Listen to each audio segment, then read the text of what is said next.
What's up, YouTube? I ride 705 here. I out for a ride today. Went for lunch. I'm going to the bank to give them all my money, deposit some checks and shit. And I got a little video coming up for you guys of my adventure yesterday. Did some crazy shit. My buddy bought a boat. It was on the Trent Severn Way, and that's sort of like, I guess, near Toronto. Midland area, I guess, very close to Midland. Anyways, we did a 170-mile trip on water yesterday. We crossed Georgian Bay. For those of you that aren't familiar with Georgian Bay is, it's part of the Great Lakes, and it is a massive body of water. And even though we crossed in a 30-foot boat, that may seem like a lot of boat and be able to handle any kind of lake, but it sure as hell ain't. Georgian Bay has sunk many ships. So yeah, it was pretty cool. I went out for the trip. My buddy, he's been boating for a while, but he's not as long as I have. I've been boating since I was a kid, and these are really big waters, so he was really nervous about bringing the boat down. And the boat has two engines. It's a twin. It's a Doral 300. So that's new to him too, because he's only had single screw engines. So he wanted me to be his pilot to drive the sucker down. So that's what I did. And we ended up doing the whole trip in one day. It was 170 miles. It was great. Yeah, a little nerve-wracking. I mean, we had some issues. The VHF radio that was in the boat, which is a marine radio, was not working. And although that doesn't seem like a big deal, when you're crossing those waters, that's a huge deal. That is your lifeline. When the boat catches fire halfway across and you end up in the drink, you're dead. I mean, nobody's going to find you. We didn't see one boat crossing because nobody crosses there on a regular basis. That's very rare. So we ended up buying a little handheld GPS and on the Trent Severn Way. So we did a couple locks. We did a big chute. That was really cool. It's this big wooden platform that picks up your boat and carries it over a landmass. It's really neat. If you look up big chute, it'll show up because I think there's only one in the whole world of these lift locks, they call them. Not a lift lock, sorry, a marine rail. That's what they call that. So we did that, and we did a couple locks. It was great. It was a great little trip. I'm just going to stop by the bank here, and I'll continue my conversation. Peace.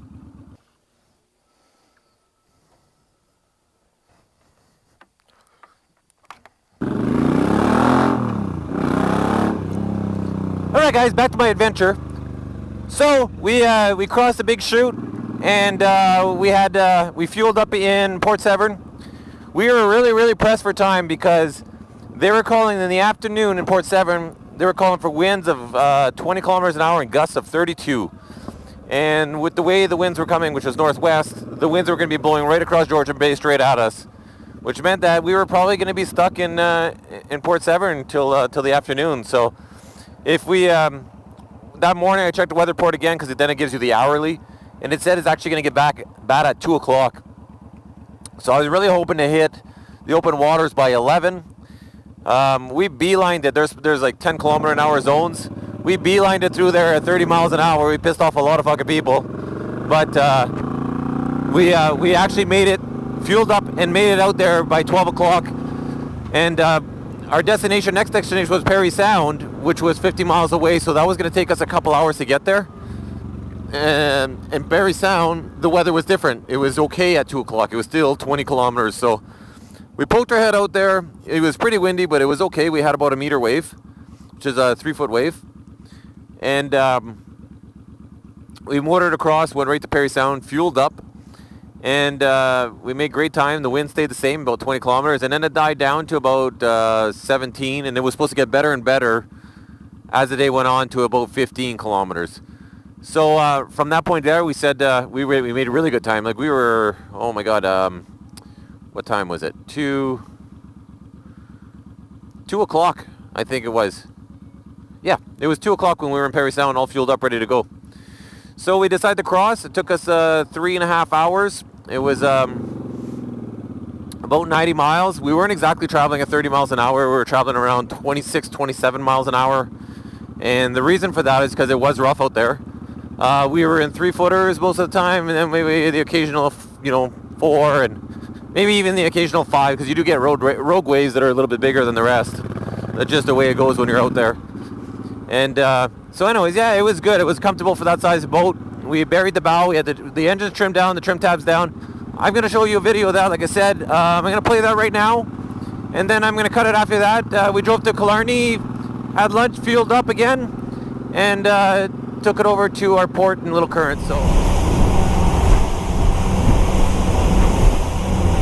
Alright guys, we are crossing Georgian Bay, which is on the upper side of Lake Huron.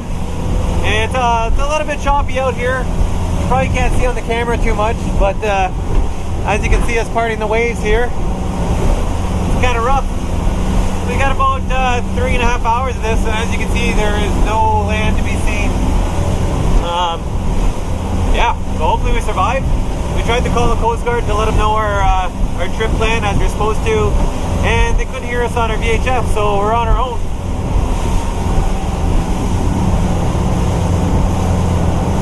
Well, yeah, this light right back there, not for long. We have about an 80-mile trip, and then we should be hitting Killarney. So we're hoping things don't get worse, it just stays the way it is. According to the weatherman, this is what we're in for the whole way, but they've been wrong before. I hope they're not wrong today. It's a little messy down there. Got an open drawer again. We are in the middle of Georgian Bay. I don't know if you can see on this really shitty map, but we are in the middle and we're headed all the way over there. I don't know, we still have another hour and a half to go. It is 4 o'clock, we're supposed to be there around 5:30. The weather got a little bit better. Definitely not as bad as it was. Pretty smooth sailing right now, actually. We're coming across, we got the trim tabs down and the engine's trimmed all the way down. So we're burying the bow right now, so we have a nice smooth ride. So even though we're crashing through these waves pretty hard, there's not very much pounding. We're doing 26 miles an hour. So this is a 30-foot doral with a 10.5-foot beam. So it's an alright sized boat. Pretty decent for, well, this kind of weather, it's perfect. And but you definitely don't want to be caught in bad weather out here. Well, I don't care what you're driving, even if you're driving a ship out here, you're in trouble. As you can see, there is no land to be seen anywhere around here. I'm starting to see some mountains far away from us, some big hills. I don't even know what that is on the map. It must be the upper side of Georgian Bay we're looking at. But our destination is totally gone. So what I'm using for navigation right now is I have an iPhone with Navionics put on it. That's the same thing when you buy a high-end tab. It's the same software they're running. The boat came with a Garmin GPS. We just picked up this boat right now on the Trans-Siberian Way, so it's a brand new boat to us. And it has this GPS, but it doesn't even have the chip for it, and they're not the greatest. That's old technology. But it's great for a compass because our compass is a little bit wonky. There's no water in it. So I'm like, holy fuck, I'm like, that compass is jumping all over the place. I realized there was no water in it. So without our electronics right now, we'd be pretty fucked. We'd be pretty lost. But we have that, a cell phone, and I also brought another tablet with avionics as well. I just want to make sure my bases are covered because you don't want to fuck around out here. It is big waters. So yeah, I'm gonna let you guys go. I'm gonna carry on my trip. Peace.